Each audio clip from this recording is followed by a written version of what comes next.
आशिला व्लॉगमध्ये. आपण आज ना कैरीची चटपटीत अशी चटणी बनवणार आहोत. कैरी अशीच जेवणासोबत खायची, तर त्याच्याऐवजी अशी झटपट अशी होणारी कैरी केली ना खूप छान लागते. बघ 2 कैऱ्या अशा तोतापुरी कैऱ्या अशा बाजारातून विकत आणल्या, त्या स्वच्छ धुवून घेतल्या. आता त्यांना चिरून घ्यायच्या छानपैकी अशा.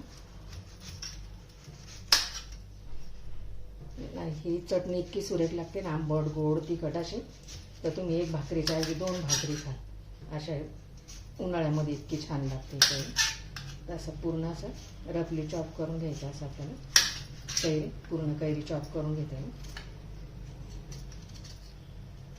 त्यासाठी 3 हिरव्या मिरच्या पण चिरून घेते.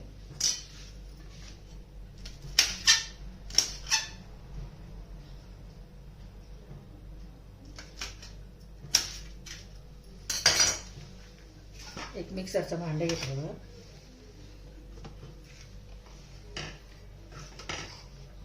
त्याच्यामध्ये कैरी टाकते.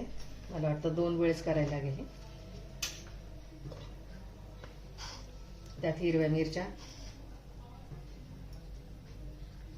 लसूण आणि गूळ. हे बघा गूळ. दरदरीत अशी चटणी चालू बंद पल्स मोडवरती चालू बंद करत वाटून घ्यायचे. वाटून घेते मी आता. झाली बघा वाटून. अशी दरदरीतच वाटायची, जास्त बारीक नाही करायची. अशी वाटून घेतली. आता एका बॉलमध्ये काढून घेते ते.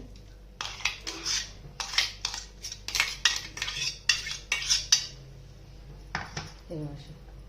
आणि आता ही पण बरं दुसरं बॅच पण अशी वाटून घेते आता दरदरीत. असं ती पण वाटून घेतली बघा अशी दरदरीतच.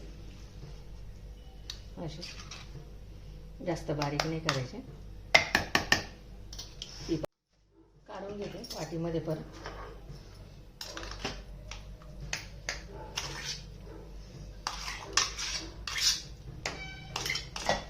मिक्स करून घेते सर्व असं.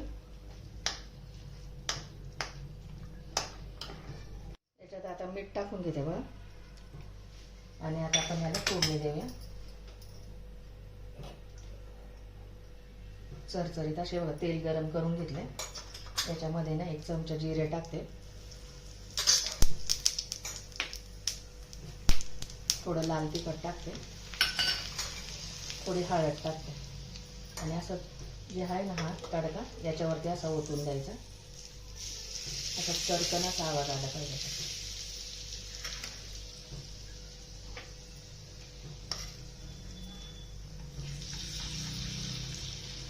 फोडणी ओतून द्यायची.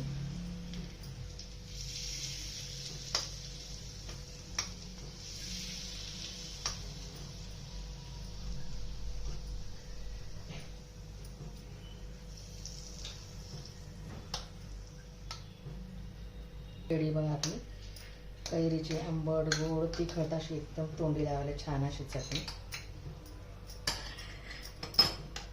रेडी बघा. चटपटीत अशी आपली कैरीची चटणी. 1 भाकरीच्या ऐवजी 2 भाकरी खातील अशी तोंडी लावायला चटणी छान आहे अशी बघा. मस्त.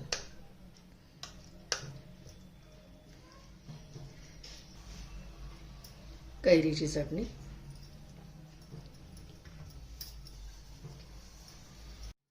रेडी बघा आपली कैरीची चटणी. व्हिडिओ आवडल्यास लाईक करा, शेअर करा, सबस्क्राईब करा. भेटू पुढच्या व्हिडिओमध्ये. बाय. थँक्यू.